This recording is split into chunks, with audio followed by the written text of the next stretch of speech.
Da alegria do Espírito Santo, nós saudamos a você que nos acompanha no programa Razões da Fé desta semana. Você que nos acompanha na estreia, no primeiro horário, na estreia na Rádio Miriam Caravaggio, nas quartas-feiras, das 8 às 9 da noite. Mesmo horário da estreia nas redes sociais, YouTube e Facebook da Diocese de Caxias do Sul.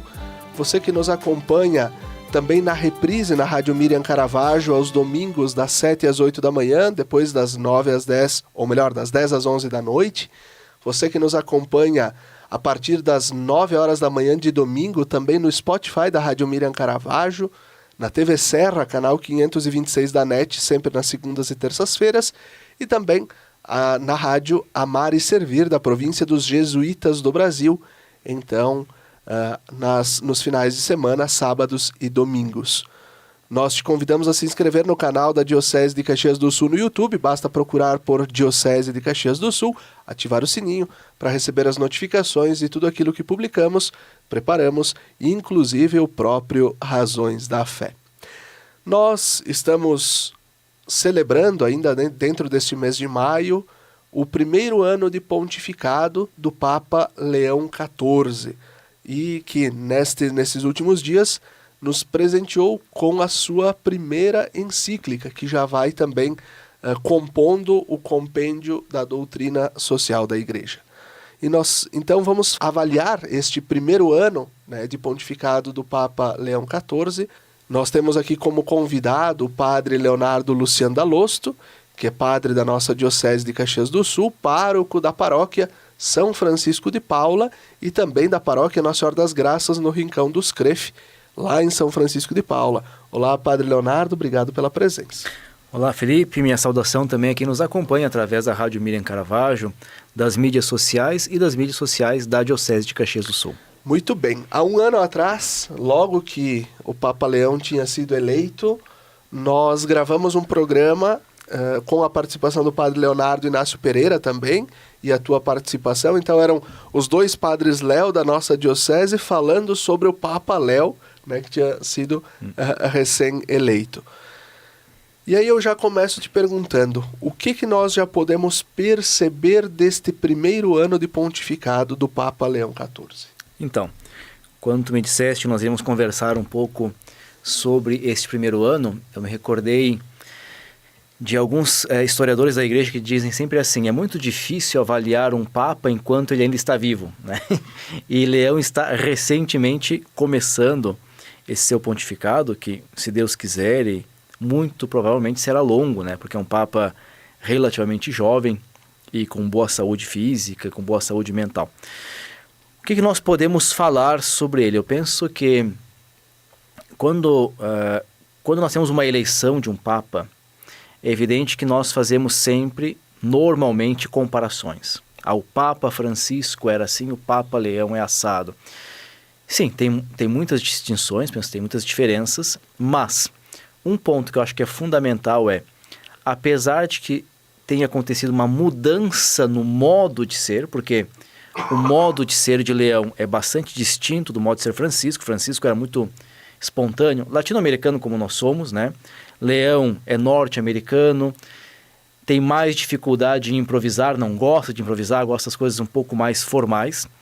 Mas um ponto que é incomum e que eu acho muito importante é que ambos estão trilhando os passos iniciados pelo Concílio Vaticano II, né?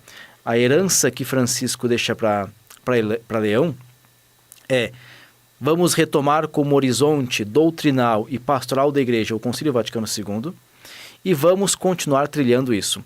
Tanto é que as catequeses do Leão têm sido feitas sempre a partir dos textos do Concílio Vaticano II, né? Recordando para quem nos escuta, que talvez não tenha muito em mente, o Concílio Vaticano II, que aconteceu há 60 anos atrás, foi esta grande reunião de bispos com o Papa em Roma, entre os anos de 62 e 64 do século passado, que deram assim a forma atual de ser da Igreja. E Leão permanece trilhando nos passos do concílio, que Francisco diz, olha, esse aqui é o nosso horizonte. Então eu diria assim, no começo, nos primeiros meses, parecia um personagem quase tímido, né? Que não improvisava, falava pouco, E agora, até por algumas situações específicas do mundo, parece que Leão começou a rugir mais forte, né? E nós temos percebido um pouco mais fortemente a sua voz e o seu posicionamento claro.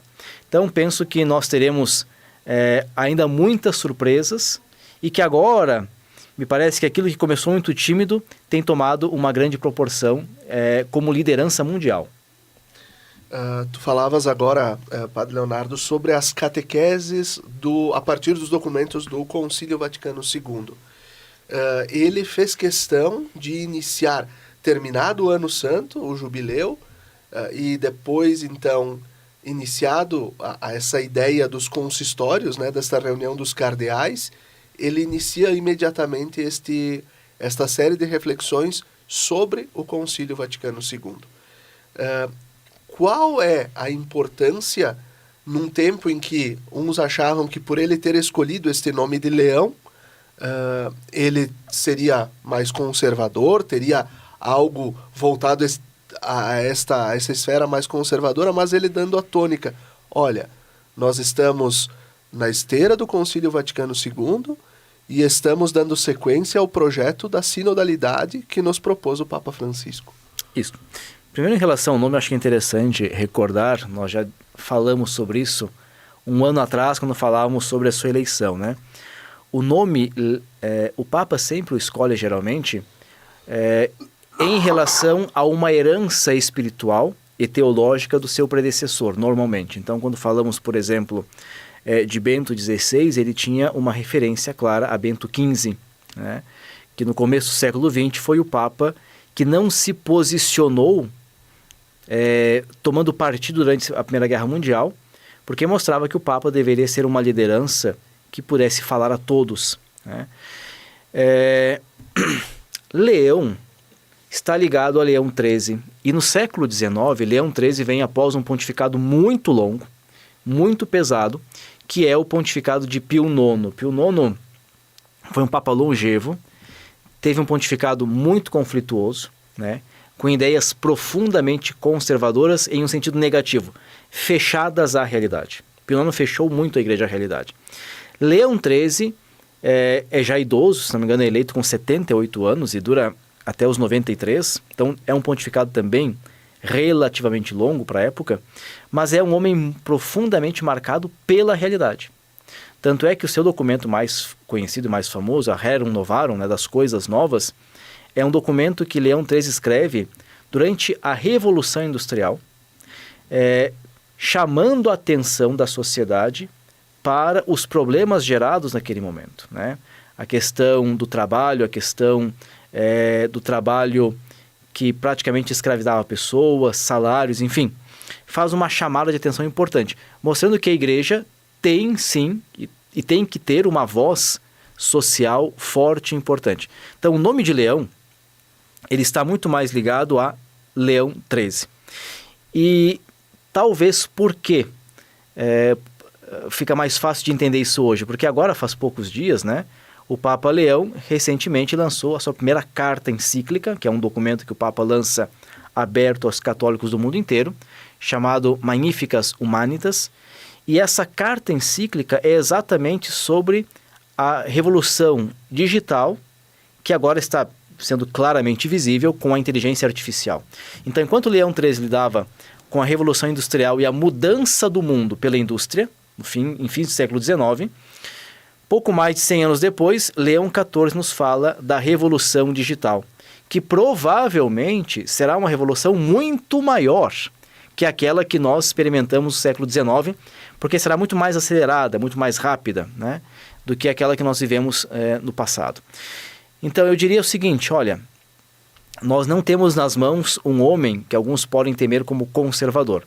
Nós temos conosco um homem que é prudente, que vai dar passos com prudência, mas não é um homem fechado à realidade. O Papa, o grande problema de um Papa sempre é se ele está fechado ou aberto à realidade.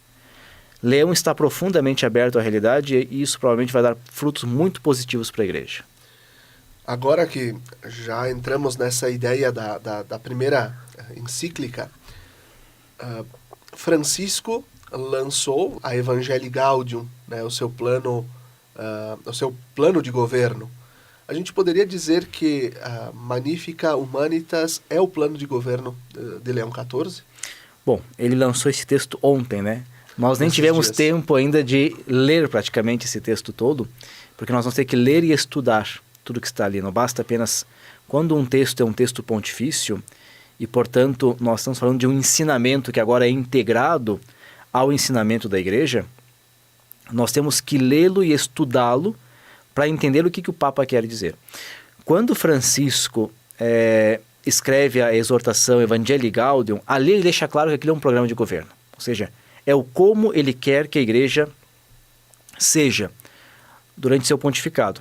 Tanto é que nos seus discursos ele volta muitas vezes às temáticas ou aos eixos fundamentais da Evangelii Gaudium, né? Isso fica visível ao longo de todo o pontificado de Francisco. Me parece que a encíclica Magnificat Humanitas é muito mais do que um plano de governo, mas um olhar do Papa Leão sobre a realidade e sobre como a Igreja tem que se posicionar em relação a isto, né? A Evangelii Gaudium, ela tem uma preocupação ad intra, ou seja, para dentro da Igreja. A Magnificat Humanitas tem a preocupação da Igreja à destra, ou seja, para fora, para o mundo. Repito, não tínhamos tempo ainda de nos apropriar do texto. Nós vamos ter que ler esse texto e estudar para entender o que de fato Leão quer que nós façamos com essa nova orientação do magistério. A partir, né, quer dizer, o primeiro documento lançado por Leão XIV, lá em novembro do ano passado, foi a Dilexite, né? A sua exortação sobre o cuidado da Igreja para com os pobres. Mais uma vez se demonstra este olhar do Papa sobre a realidade. E algo que é muito interessante é colocarmos, de fato, como a Igreja na América Latina nos ensina a opção preferencial pelos pobres, como o centro também para a vida da Igreja, onde o Papa nos aponta que não estamos, quando falamos dos pobres, não estamos no horizonte pura e simplesmente da beneficência, de ajudar tão somente, mas no da revelação, onde o próprio Cristo se revela.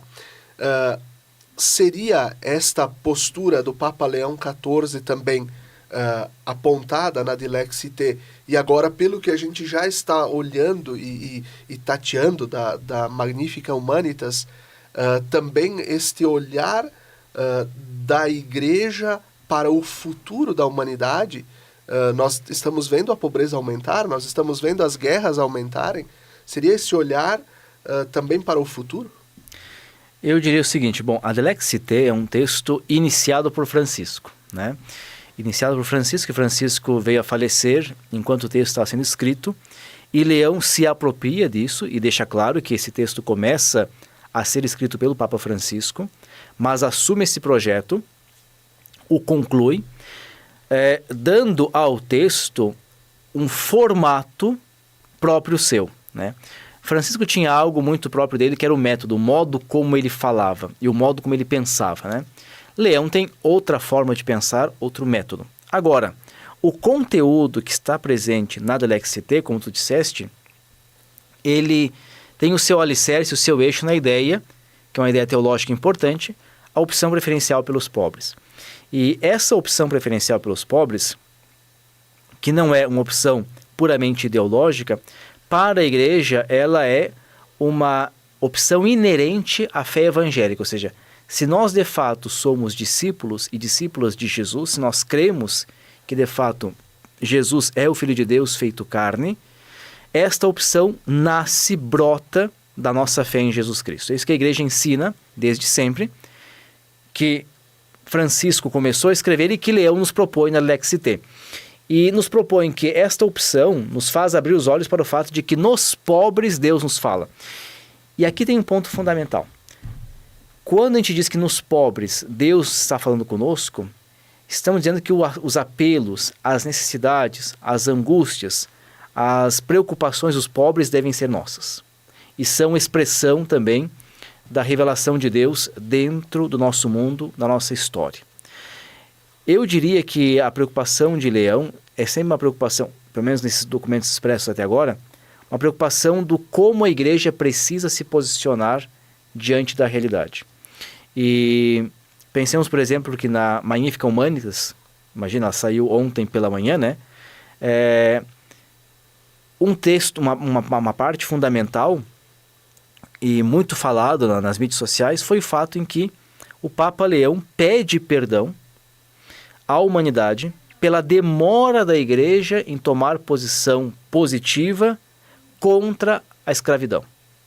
Quer dizer, passados tanto tempo, né, o Papa Leão pede perdão. Só que é interessante pensar que o Papa Leão XIII escreveu uma carta aos bispos do Brasil, por exemplo, contra a escravidão, né? Há um texto de Leão XIII endereçado aos bispos do Brasil, exatamente pedindo que os bispos combatessem no país a escravidão.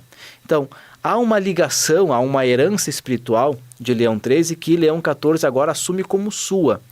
E essa ligação espiritual não diz respeito tanto ao conteúdo, mas ao fato de que, como Leão XIII esteve preocupado com a realidade da sua época, Leão XIV está preocupado com esta realidade.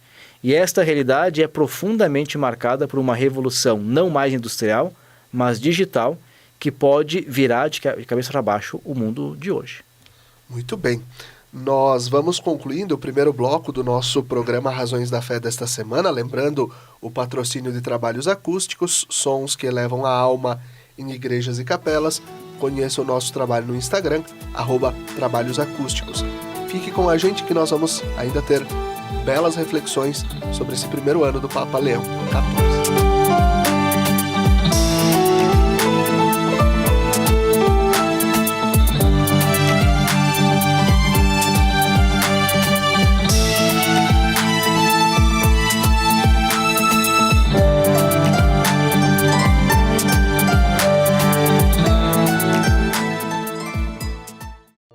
Lembrai-vos, ó Puríssima Virgem Maria, que jamais se tem ouvido que deixasseis de socorrer e consolar a quem vos invocou, implorando a vossa proteção e assistência. Assim, pois, animado com igual confiança, como a Mãe Amantíssima, ó Virgem das Virgens, a vós recorro, de vós me valho, gemendo sob o peso de meus pecados, humildemente me prostro a vossos pés. Não rejeiteis as minhas súplicas, ó Virgem de Caravaggio, mas dignai-vos de as ouvir propícia e de me alcançar a graça que vos peço. Amém.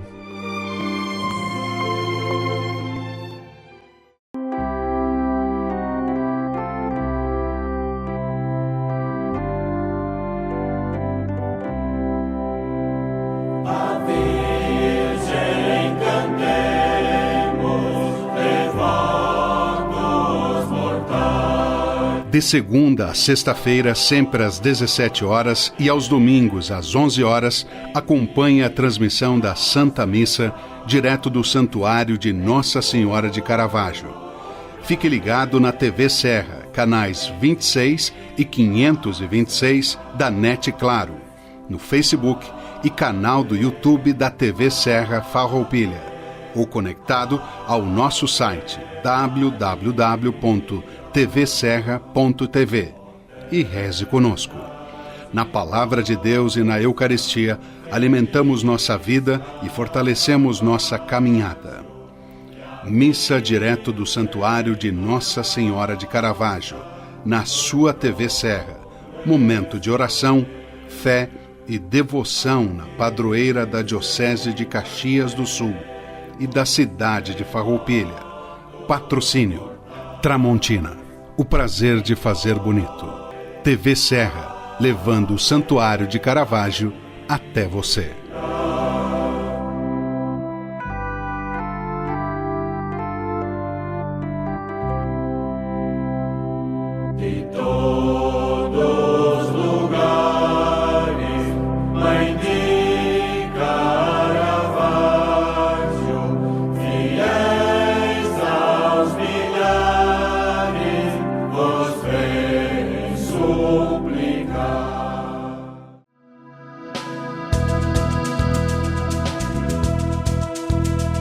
Ter um seguro é tudo, é proteção e tranquilidade. Seguro residencial, de automóveis, seguro de vida, empresarial, rural, seguro responsabilidade civil e seguro de fiança locatícia. A Borfar Seguros é especialista em toda a linha de seguros. Uma equipe altamente qualificada lhe orienta da melhor forma para que você proteja o seu patrimônio. Venha para Borfar Seguros e cuide de tudo o que você já construiu na sua vida e também proteja o amanhã. Borfar, para ser livre, é preciso estar seguro. Avenida Júlio de Cacilhos, 1325 Centro. Fone 2628-2200. WhatsApp 549-9146-9446. Siga nossas redes sociais e acompanhe dicas e informações. Acesse aí o Facebook e o Instagram da Borfar Seguros e confira.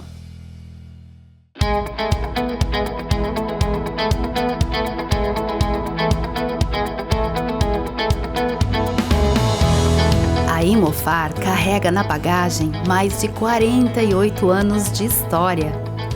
História essa que se solidificou através da constante realização dos sonhos dos seus clientes. A Imofar conta com uma equipe qualificada, pronta para oferecer um atendimento de excelência durante toda a jornada.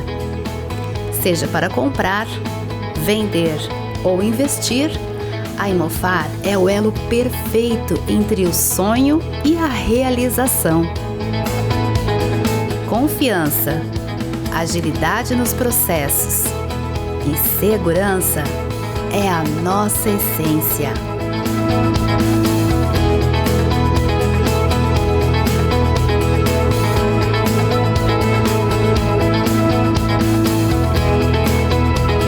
Venha nos visitar ou acesse nosso site e explore todas as oportunidades.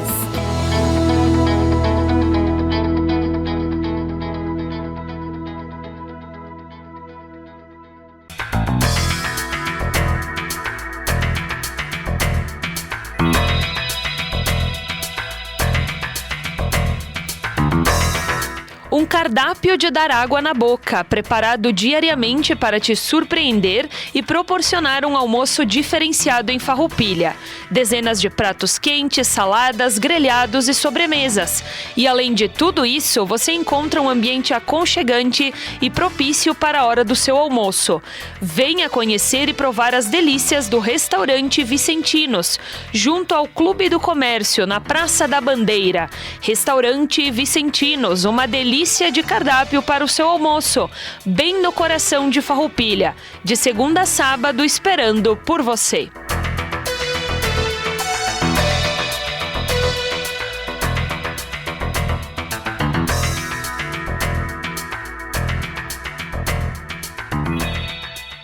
Seja bem-vindo à Rosler Diagnósticos por Imagem. É um prazer atendê-lo.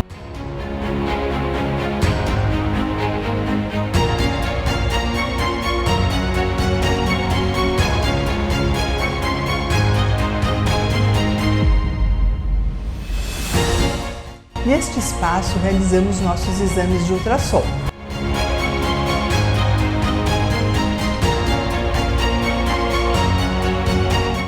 Realizamos exames obstétricos e ultrassonografia em geral.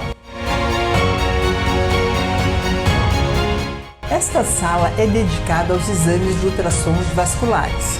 Realizamos exames também de ecocardiografia de adulto, infantil e fetal.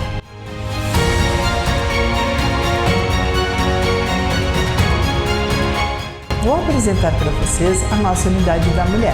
Me acompanhem.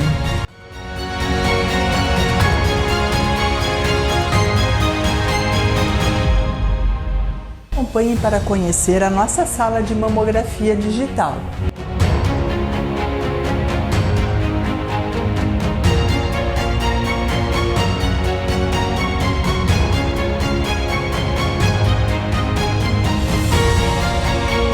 Aqui vou apresentar para vocês a nossa sala de densitometria óssea e composição corporal.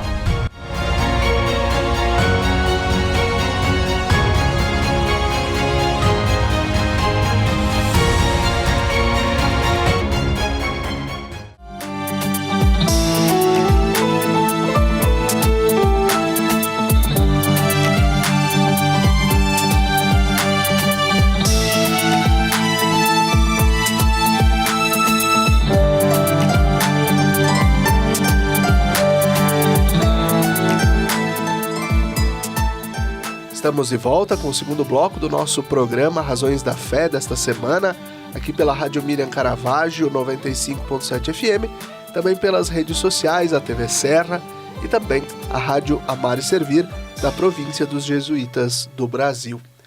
Nós estamos falando sobre o primeiro ano de pontificado do Papa Leão XIV, fazendo uma breve avaliação, o que já vivemos e o que vamos viver ainda, né? O que também está nas nossas expectativas enquanto igreja de vivermos neste pontificado do Papa Leão XIV. E aqui conosco no estúdio da Rádio Miriam Caravaggio, o padre Leonardo Luciano Dalosto, que é nosso padre da Diocese de Caxias do Sul e atualmente então é pároco da paróquia São Francisco de Paula e Nossa Senhora das Graças no Rincão dos Cref, ambas as paróquias então em São Francisco de Paula.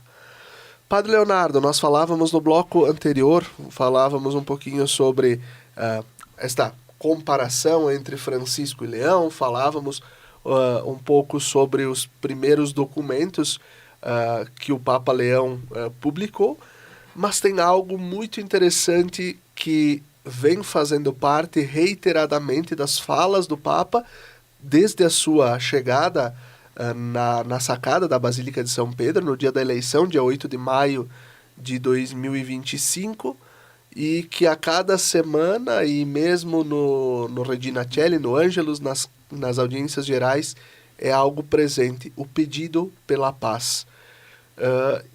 Nesse caso, nós poderíamos dizer que o leão está rugindo forte? Sim.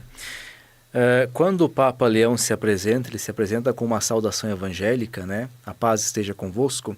E dentro do contexto do Evangelho de São João, quando Jesus se coloca ressuscitado entre os apóstolos, né? Isso não é apenas uma saudação, isso é a instauração da paz, ou seja, Jesus se coloca entre os discípulos que estão trancados por medo das autoridades judaicas e deseja, né, a paz esteja convosco. Ou seja, o que ele faz é arrancar do coração dos discípulos o medo, para que eles tenham a força, depois de recriados no Espírito, né, receber o Espírito Santo, para que eles tenham a força de ir no mundo, né, renovar o mundo com a boa nova do Evangelho. O Papa Leão se apresenta assim, e eu entendo também que ele se compreende como um instrumento importante de paz. Ele entende que a voz do Papa não pode ser uma voz que esteja distante de uma realidade tão profundamente marcante em nossa época, que é a questão da guerra. A gente pode falar de um rugido de leão? Penso que sim, talvez o rugido maior de leão nós tenhamos escutado nesse momento de críticas feitas a ele pelo presidente Trump, né? Como o Papa tem reiteradas vezes falado sobre a questão da guerra e dos interesses que estão por debaixo da guerra, porque não existe guerra sem interesse. Nós temos que ter a coragem de dizer que a guerra sempre é o assassinato, o extermínio de pessoas, povos, a destruição de cidades, porque por debaixo temos interesses, sejam eles territoriais, expansionistas, sejam eles econômicos, enfim, existem interesses que relativizam aquilo que para nós não é relativo, o ser humano, a vida do ser humano. O Papa tem deixado isso muito claro. É claro que isso gerou uma crítica, eu diria assim, infantil no seu sentido argumentativo, ou seja, o modo como Leão é criticado pelo presidente norte-americano é infantil, porque as críticas que ele faz ao Papa não têm sustentação. E aí, nesse sentido, sim, parece que Leão rugiu. E aí nós temos visto e vimos no último mês praticamente, o quanto o Papa Leão se mostrou como alguém íntegro na sua visão de fé, dizendo, eu não vou discutir com o presidente, não é meu interesse, mas a voz da igreja é esta. A igreja tem um posicionamento muito claro. Então, sim, eu acho que acho que Leão ruge claramente para dizer aquilo que está no Evangelho. Eu disse nas missas, logo depois que o Papa foi criticado, eu disse nas missas da paróquia o seguinte, olha, quando Leão fala sobre a paz, ele não está falando a partir de uma visão ideológica e nem sequer é um ponto qualquer de doutrina. Ele fala a partir do Evangelho de Jesus. Por isso, se nós nos colocarmos contra o Papa a favor desta outra autoridade, nós não estamos traindo a doutrina, estamos traindo o Evangelho. Até porque agora tu falavas de Francisco. Francisco dizia, e me veio muito à cabeça quando o Papa disse, olha, eu não quero conversar, né? O Francisco dizia, com o mal a gente não conversa, com o mal não se conversa. Não se dialoga, né? Então, e o Papa muito claro, e nós podemos ver em praticamente todos os seus discursos semanais, a paz ela aparece, né? O pedido pela paz aparece. Diante disso e diante daquilo que nós temos visto de aumentar o conflito armado, e aquilo que agora aparece na própria Magnificat Humanitas, né? Que ontem na apresentação se falava, hoje mudou o jeito de fazer guerra, você não precisa mais de militares no fronte de batalha, hoje você programa um drone que vai lançar um míssil em tal lugar, né? Em que ponto este pedido de Leão XIV pela paz nos ajuda a entender a nossa função enquanto igreja de buscar a paz não só em âmbito universal, mundial, nos países em guerra, mas mesmo nas nossas sociedades locais, nas nossas cidades e mesmo nas nossas comunidades igreja. Eu penso que nós praticamente estamos em um dos momentos mais críticos da história desde a Guerra Fria. Ou seja, a Guerra Fria é aquele período pós-Segunda Guerra Mundial em que o mundo se dividiu em dois grandes blocos, né? O mundo capitalista ocidental, o mundo soviético oriental socialista. E aquela guerra que não era quente, mas era fria, ela era sempre uma constante tensão.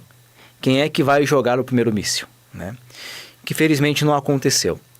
Porém, nós tivemos vários momentos importantes em que poderia ter acontecido. Alguém poderia ter apertado o botão e saltado o primeiro míssil fora, né?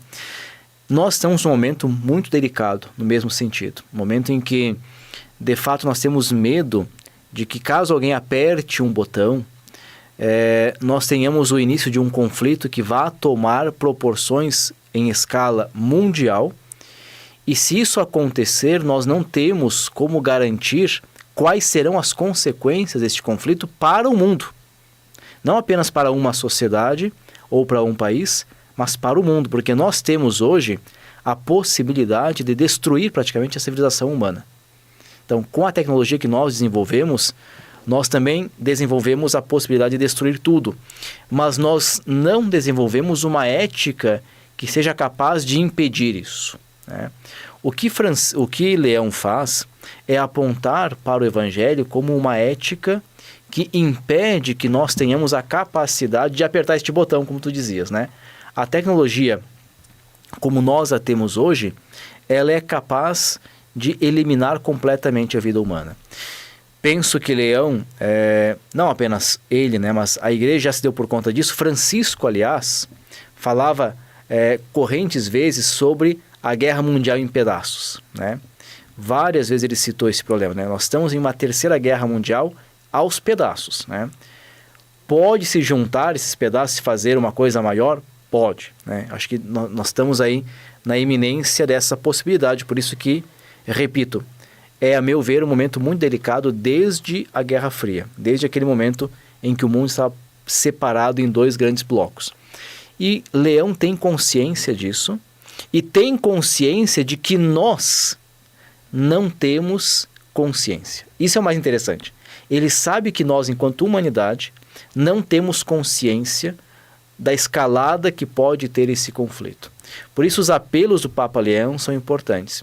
E é por isso que é importante que ele se mostre como uma liderança ética que possa se sobrepor a outras lideranças que não são tão éticas quanto ele. Muito bem, muito bem.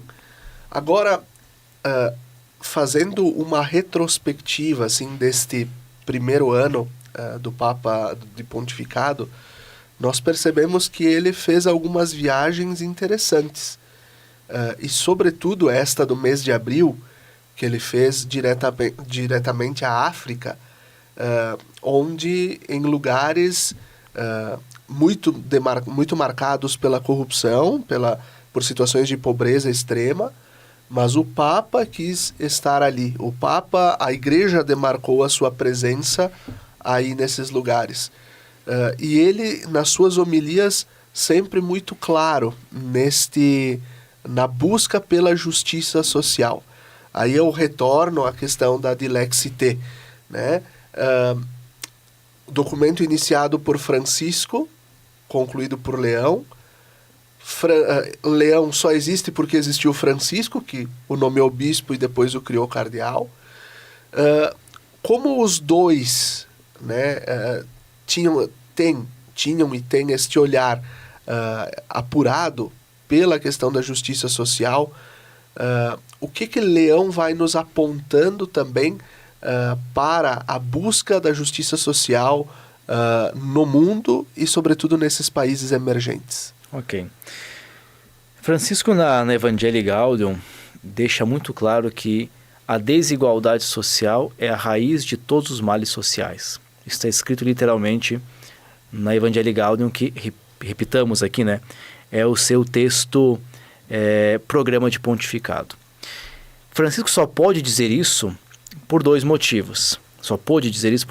Primeiro, porque o concílio, de certa maneira, abriu esta possibilidade. O concílio, se a gente pega a Gaudium et Spes, né, a primeira frase da Gaudium et Spes é exatamente a seguinte: as alegrias, esperanças, angústias e tristezas dos homens de hoje são também alegrias, esperanças, angústias e tristezas dos discípulos de Cristo, especialmente em relação aos pobres. Mas também pode dizer isso porque Francisco era latino-americano, né? E como latino-americano, Francisco viu com olhos nus a injustiça social. Agora, Leão não é latino-americano, mas Leão foi bispo na América Latina. Leão foi bispo no Peru e, portanto, ele viu com muita clareza o que significa, na prática, injustiça social. E o como, de fato, ela é a raiz dos males. Ora, eles levam isso para o pontificado e nos ajudam a entender que, como igreja, nós não podemos ficar em silêncio diante disso. Não basta um discurso que fale de salvação, que fale das lógicas do Evangelho, que fale do Espírito, se essas coisas não têm corpo, porque não tem encarnação, né? Nós temos que lembrar sempre que a coluna vertebral da fé cristã é a encarnação do Verbo. O Verbo se fez carne e habitou entre nós. E, portanto, toda a realidade histórica é palco da presença de Deus e da atuação de Deus. Toda a doutrina da Igreja tem que estar correlacionada a esta lógica da encarnação. O que nós falamos, nós não falamos para o nada, para o ar, para espíritos. Nós falamos para pessoas que estão na história e que precisam também, a partir do Evangelho, aprender como caminhar e como tomar decisões, inclusive decisões de caráter político-social. Muito bem. Leão XIV, ele... E aqui eu volto à questão da viagem para a África. Ele, depois, a primeira catequese após o seu retorno da África, ele falou quanto ele se sentiu feliz em poder visitar esses lugares, mesmo demarcados por tanto sofrimento. E ele falava sobre a sua visita a uma penitenciária, né, em que os encarcerados cantavam a Deus e cantavam ao Papa, louvando a Deus e também pedindo perdão pelos seus erros.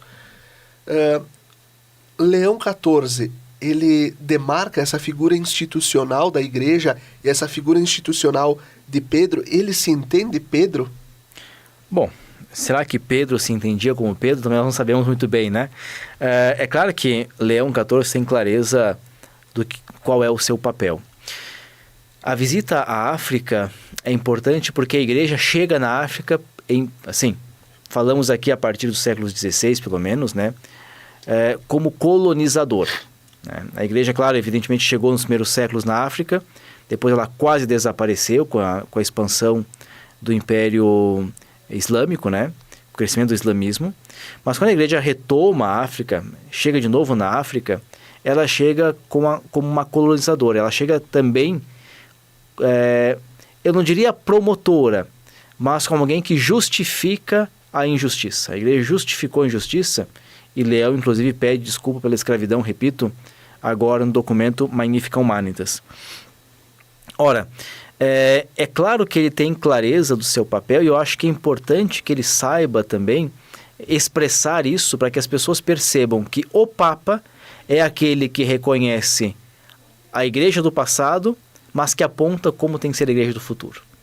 Então, é importante que o Papa diga, não, aqui nós erramos, aqui nós fomos contrários à lógica do Evangelho, agora temos que caminhar por aqui.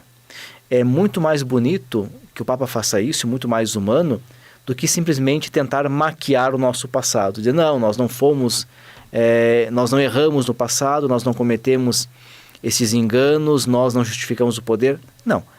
É belo que o Papa possa ir em países onde a igreja, de fato, cometeu no passado ações que não foram evangélicas, que ele diga isso com clareza e que ele aponte para onde a igreja hoje tem que caminhar. Muito bem. Assim a gente vai concluindo o segundo bloco do nosso programa Razões da Fé desta semana. Lembrando o patrocínio de trabalhos acústicos, sons que elevam a alma em igrejas e capelas. Conheça o nosso trabalho no Instagram, @trabalhosacústicos. Fique com a gente, até daqui a pouquinho.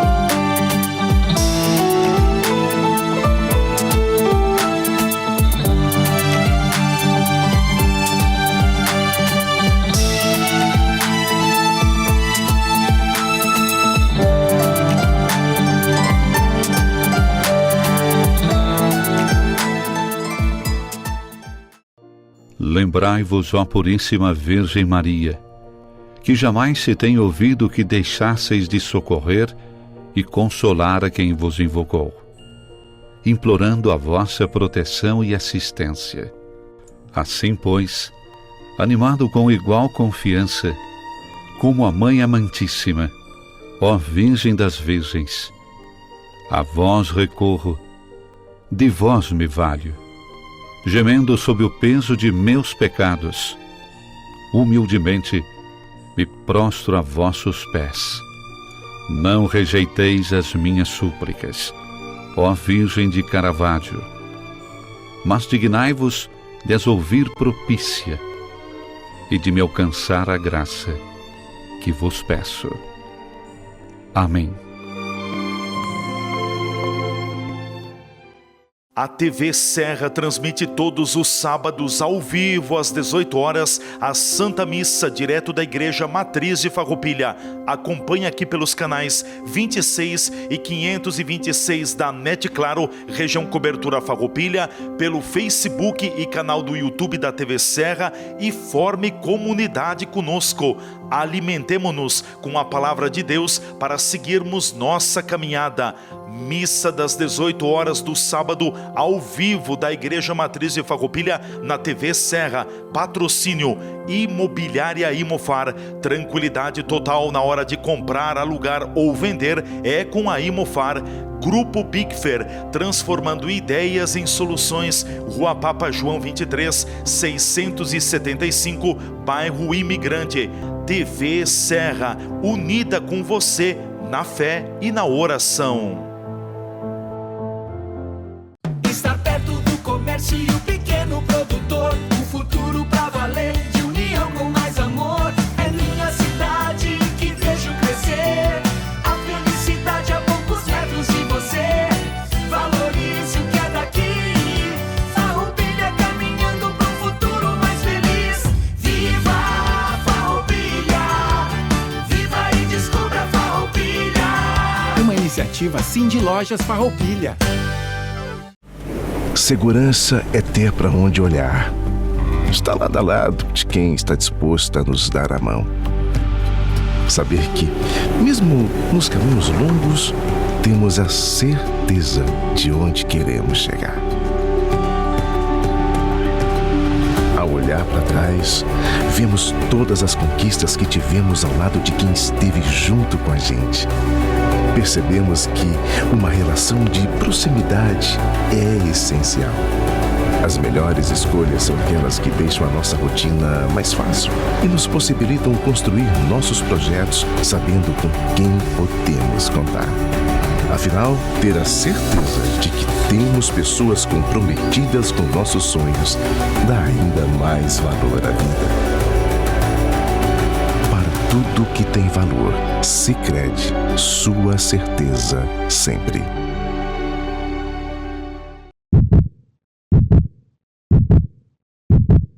Um coração que nunca deixou de pulsar. Desde 1934, ele bate no centro de Farroupilha para conectar vidas. Vidas confiadas a nós e tratadas com todo cuidado, carinho e atenção.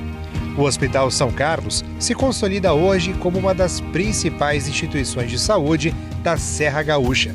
Oferece atendimento especializado com o que há de mais moderno em tecnologia. Mas, para nós, o que mais importa é que você se sinta bem enquanto estiver conosco. Tudo faz parte de uma grande engrenagem, que começa com um acolhedor sorriso na recepção e segue com uma hotelaria eficiente. Na outra ponta, a segurança dos nossos pacientes. A qualificação da equipe é constante, com cursos e palestras. Formações fundamentais para operar nosso moderno parque tecnológico. Equipamentos utilizados nos mais diversos procedimentos, especialmente em traumato-ortopedia, para o qual somos referência para 34 municípios gaúchos. Com o objetivo de prestar atendimento de excelência, criamos o Centro de AVC e investimos na modernização da unidade de tratamento intensivo, reconhecida por 3 anos consecutivos com o selo de UTI eficiente. E para proporcionar uma assistência global, o nosso Centro de Especialidades oferece atendimento em mais de 20 áreas médicas para planos de saúde, SUS e particulares. Somos também uma instituição que trabalha para ser econômica e financeiramente viável. As ações vão desde a captação da água da chuva, passando pela instalação de placas solares, até chegar aos investimentos necessários para aumentar a eficiência dos processos. Hoje, o São Carlos atende diversos convênios, buscando contemplar toda a comunidade com um serviço de saúde humanizado, onde o paciente é o nosso maior bem. Um coração que segue pulsando a cada nova vida que nasce na nossa instituição. Hospital São Carlos. Vida que pulsa. Mercado e Assados Bianchi, sempre a melhor opção para suas compras diárias. Açougue, padaria, verduras, frutas e tudo o que você precisa para a sua casa. Aos finais de semana, faça sua encomenda de frango assado com a opção de massa e maionese. Temos ainda carnes assadas como costela e matambre. O melhor frango assado da cidade você encontra no Mercado e Assados Bianchi, Rua Independência 291, bairro São Luís, fone 3261-3506. É de dar água na boca de tão delicioso que é.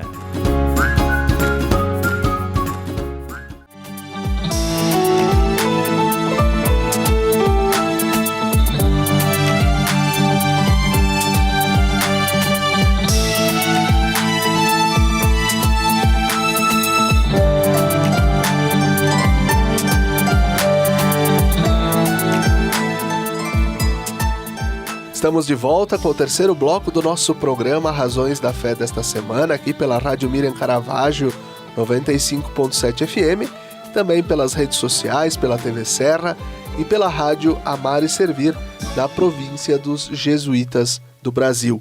Nós estamos nessa semana abordando uma avaliação, fazendo algumas avaliações e fazendo também algumas projeções, falando sobre o pontificado do Papa Leão XIV, que nesse mês de maio completou 1 ano, e aquilo que nós já percebemos e aquilo que também vai aparecendo como impressão destes primeiros tempos do pontificado do Papa Leão XIV. Temos aqui no estúdio da Rádio Miriam Caravaggio o padre Leonardo Luciano Dalosto, que é pároco da paróquia São Francisco de Paula e da paróquia também Nossa Senhora das Graças, no Rincão dos Cref, lá em São Francisco de Paula, e também é doutorando em teologia, também está concluindo o seu doutorado. Padre Leonardo, qual a importância de Leão ter dado continuidade ao processo sinodal que Francisco iniciou? Então, acho que é importante recordar que quando a gente fala de sinodalidade, né, que nós temos repetido bastante na igreja, estamos falando de uma forma de ser da igreja. A igreja que se entende como uma grande comunidade em que todos e todas recebemos a voz do Espírito e caminhamos juntos como um povo, né? Em que todos se escutam e a partir dessa escuta recíproca acontece o discernimento para que nós saibamos por onde caminhar, né? Dito isso, lembrar que sinodalidade nada mais é do que a maturidade do Concílio Vaticano II. O que é ser sinodal? É de fato dar maturidade ou chegar à maturidade conciliar. O Concílio Vaticano II retoma há 60 anos atrás algo que nós estamos quase perdendo, que é a ideia da colegialidade dos bispos, que não é apenas na igreja o Papa, mas são os bispos junto com o Papa que sucedem os apóstolos. A maturidade, o passo posterior à colegialidade, é entender a sinodalidade. Mais importante do que o sacramento da ordem, que faz os padres e os bispos, é o sacramento do batismo que nos faz cristãos, né? Francisco chama muita atenção sempre para isso. Ora, o que Leão está fazendo? Está dando continuidade a este processo de maturidade da igreja. Tanto Francisco quanto Leão, eu imagino que não entendam mais a igreja como se entendia no pré-Concílio Vaticano II. Uma espécie de sociedade desigual, né, como dizia lá ainda Pio IX, uma sociedade desigual onde uns mandam e outros são mandados, né? Era uma definição antiga de igreja. Todos eles entendem, tanto Francisco quanto Leão, que a igreja é de fato este povo de Deus que caminha na história edificando o reino de Deus, construindo o reino de Deus. Portanto, o povo de Deus a caminho da casa do Pai, diz Dom José, né? O povo de Deus a caminho da casa do Pai. Então, o que está em jogo, a meu ver, é esta capacidade de Leão de tomar como sua a herança espiritual do Papa Francisco, porque ele entende que, de fato, nós não temos outro caminho para trilhar. Nós não podemos mais ir para trás, não podemos caminhar para trás. A igreja não pode tentar procurar a sua segurança no passado. Mas é um período de constante instabilidade. Exato. E diante dessa constante instabilidade, em que nós não temos, de fato, seguranças, a nossa única segurança, a nossa única bússola é o Evangelho, mas sempre olhando para frente, nunca para trás. Muito bem.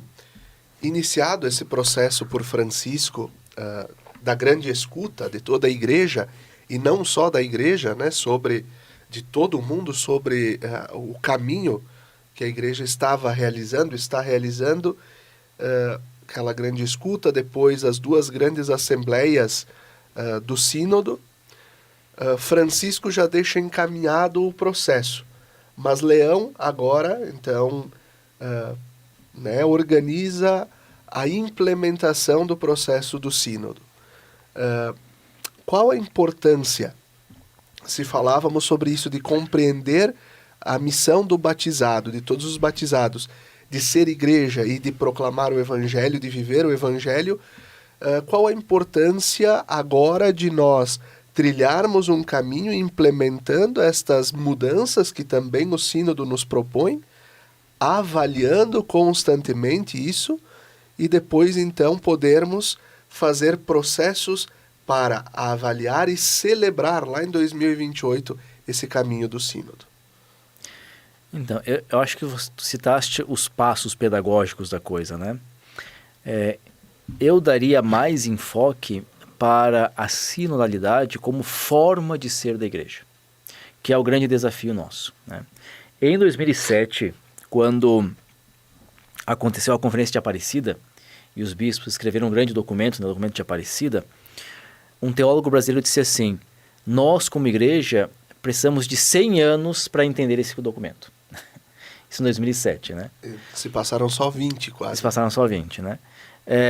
Normalmente se diz assim: quando se conclui um concílio, é necessário 100 anos para implementar o concílio. Né? O processo que nós chamamos na teologia de recepção conciliar, que é muito posterior ao evento. Eu diria que a sinodalidade está apenas começando a entrar nas nossas mentes como um modo de ser da igreja. Tá? Então, o modo de ser da igreja no segundo milênio, praticamente, foi uma igreja profundamente piramidal. Há alguém no vértice, ao Papa, e há alguém na base, que é o povo. E durante 1000 anos, com algumas nuances distintas, isso foi a igreja. Né? A igreja do terceiro milênio tem como desafio ser uma igreja toda sinodal. Aliás, o Papa Francisco, em 2015, quando ele faz um discurso aos cardeais sobre a questão sinodal, ele diz que o que Deus espera da igreja no terceiro milênio é que ela seja toda sinodal, né? A expressão do Papa Francisco. Só que isso é primeiro uma tomada de consciência, para depois uma implementação parcial, para que depois seja uma estrutura total. Quanto tempo demorará a igreja para ser sinodal? Eu não sei, mas eu imagino que eu não vá vê-la totalmente sinodal. Né? Porém, eu também não me acho... não acho que seja possível que nós estejamos ausentes deste processo de implementação. Apesar de nós sabermos que a igreja não será sinodal em 5, 10, 20 ou 30 anos, nós temos que ter clareza que a nossa missão teológica hoje, ou seja, como homens e mulheres de fé, trabalhar para que a igreja, de fato, seja essa grande comunidade que escuta junto a voz do Espírito, que discerne junto para onde vai caminhar. Eu diria assim, é uma herança mais do que de Francisco de Leão do concílio, né? E é um desejo mais do que do Papa, do Espírito Santo. Muito bem. E o que nós podemos agora, trilhando o futuro da igreja, a partir desta proposta de uma igreja sinodal, e que nesses dias de fato saiu este processo de como vai ser vivido a partir de 27, né?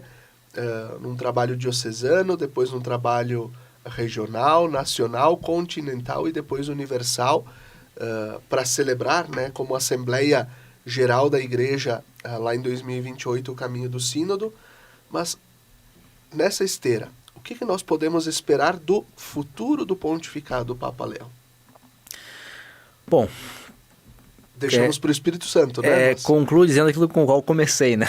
É muito difícil nós avaliarmos e darmos perspectivas de um pontificado que está ainda acontecendo e que está apenas começando.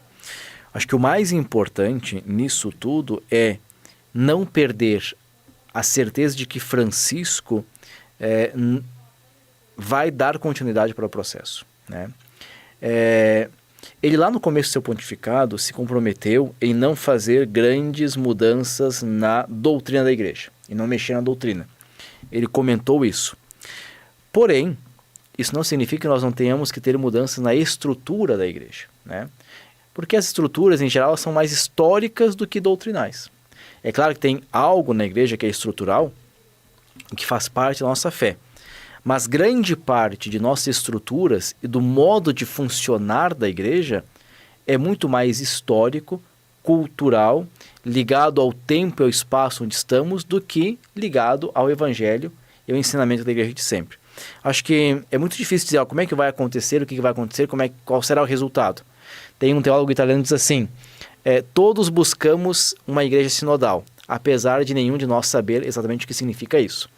Então, qual será o grande resultado? Não sabemos. O mais importante, a meu ver, é o processo.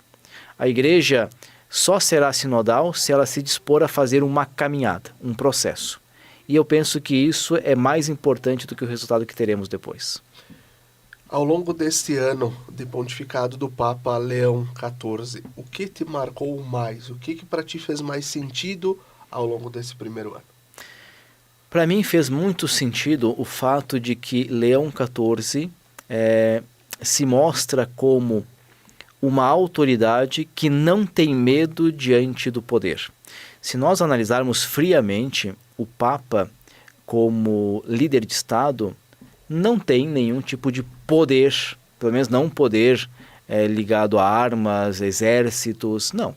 Né? Ele só tem a guarda suíça. Só tem a guarda suíça. Teria aquele soft power que alguns chamam, né? O poder muito mais da diplomacia. Mas o fato de que Leão não se curva ao poder, não tem medo do poder, mostra que Leão tem nas mãos o Evangelho. Eu acho que isso é fundamental e importante para o Papa. Que ele não seja um homem que possa ser manipulado ou que possa ser chantageado pelo poder, como ficou claro que Leão não é manipulado nem chantageado pelo poder daquele que hoje, né, é a maior autoridade no mundo, pelo menos a nível político-econômico, que é o presidente norte-americano. Leão não teve medo desse personagem, o que nos deixa claro que nós temos, como pastor e como guia, alguém que não se deixará manipular e nem intimidar por estruturas e por joguetes de poder. Muito bem. Poderíamos dizer que Leão é um peregrino da paz e da unidade, paz para o mundo e unidade para a Igreja? Olha, eu penso que todos os papas tentam um pouco rascunhar isso, né? O que a gente pode talvez dizer, para que facilite as pessoas entender, é que o pontificado de Francisco ele foi mais conflitivo, porque Francisco talvez não tivesse tanto medo de perder alguns aspectos da unidade da Igreja. Porque não é que Francisco não cuidava da unidade, ele não tinha tanto medo de perder alguns aspectos da unidade da Igreja. Nesse sentido, Leão talvez seja um pouco mais prudente no modo de ser de Francisco. Porém, a bússola é a mesma, ou seja, tanto Leão quanto Francisco tinham na cabeça uma ideia, uma visão de igreja que está na esteira do Concílio Vaticano II. Quanto à paz, eu penso que também vai na mesma direção. Francisco talvez fosse um adversário mais fácil, né, para alguns personagens, porque alguns já olhavam para ele e diziam, esse cara aqui é de esquerda, esse cara é comunista. Quer dizer, já olhavam para Francisco e faziam dele um espantalho, né? Enquanto que Leão não. Leão é um homem do hemisfério norte, com uma teologia muito tradicional, e aí eles não conseguem caracterizar esse cara de uma forma tão simples. Não é tão simples fazer de Leão um espantalho como eles conseguiram fazer em alguns momentos do Papa Francisco. Muito bem. Bela reflexão fizemos neste programa Razões da Fé dessa semana sobre este primeiro ano de pontificado do Papa Leão XIV. Nós, nas próximas semanas, vamos trazer justamente a análise desta primeira encíclica do Papa Leão XIV, Magnificat Humanitas, onde ele também, na apresentação, ele pontua por que ele escolheu falar sobre isso. Né? Por que escolheu falar sobre a dignidade humana em tempos de inteligência artificial? E aqui acho que tem algo muito interessante. A Igreja, seja por Francisco nos anos anteriores e agora por meio de Leão, é uma das únicas instituições, se não a única, que tem falado de uma forma serena e clara sobre a inteligência artificial. Né? Francisco manifestava desde as suas mensagens para o Dia Mundial das Comunicações Sociais, desde 2018, quando começou a falar das fake news, falava sobre inteligência artificial. E agora, Leão dedica uma encíclica e também a sua mensagem para o Dia das Comunicações deste ano, preservar vozes e rostos humanos. Então, nas próximas semanas nós vamos retomar essas temáticas a partir de uma análise desta encíclica. Nós agradecemos a você que nos acompanhou no Razões da Fé desta semana. Agradecemos a você, Padre Leonardo, agora um pouco mais longe, né, aqui do coração da Diocese, e desejando uma abençoada missão lá em São Francisco de Paula. E nós recordamos o patrocínio de trabalhos acústicos, sons que elevam a alma em igrejas e capelas. Conheça o nosso trabalho no Instagram, @trabalhosacústicos. Desejamos a você uma abençoada semana. Fique bem.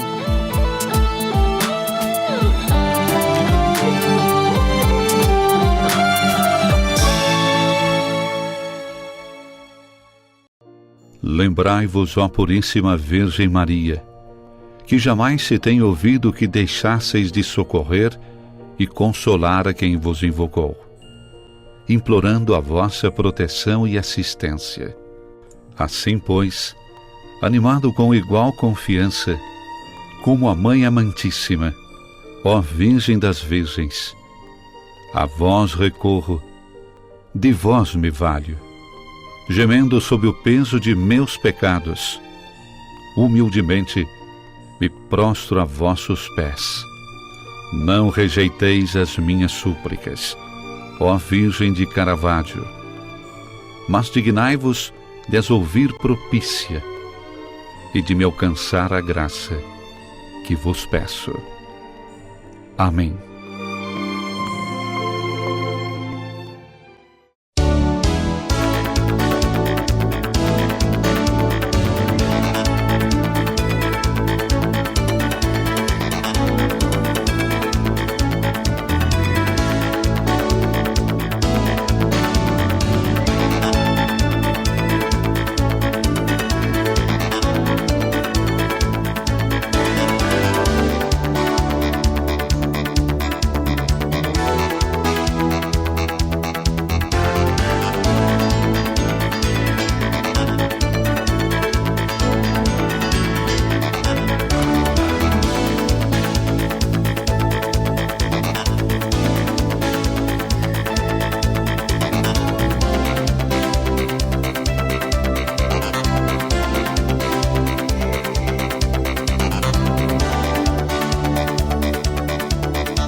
Quando você usa um produto da Tramontina, você talvez nem perceba toda a história que está por trás dele. Uma história que começou no Brasil em 1911, quando Valentim e Elisa Tramontina abriram uma pequena ferraria na cidade de Carlos Barbosa, interior do Rio Grande do Sul. De lá para cá, a Tramontina cresceu como uma empresa genuinamente brasileira. Hoje, são fábricas espalhadas por diferentes regiões do Brasil. Elas produzem um diversificado portfólio de mais de 22 mil itens. E todos esses produtos são distribuídos por diferentes segmentos. Utilidades domésticas, como facas, panelas, talheres, porcelanas para a sua casa ou o seu negócio, uma linha completa para o seu churrasco. Ferramentas, que vão desde a jardinagem até os segmentos profissional, industrial e automotivo. Lar, com móveis e equipamentos para deixar a sua casa ou o seu negócio prontos para fazer ainda mais bonito. E materiais elétricos, para todos os tipos de instalação e reforma. Todos esses produtos chegam ao dia a dia de milhões de consumidores graças ao trabalho de mais de 10 mil funcionários atuando em unidades de produção, lojas conceito, centros de distribuição, vendas online e escritórios de vendas. Pelo Brasil e no mundo. E tudo isso é construído no presente com os olhos no futuro. Como o Tramontina Transforma, uma iniciativa voltada para a preservação de florestas, reciclagem e uso consciente de água e energia, impactando de maneira positiva o meio ambiente e a vida de milhares de pessoas. E tudo isso vem de um propósito que norteia o trabalho da Tramontina todos os dias. Porque a Tramontina é feita de pessoas. Pessoas como você, que se identifica com os nossos valores e que também preza pelo prazer de fazer bem feito. Tramontina, o prazer de fazer bonito.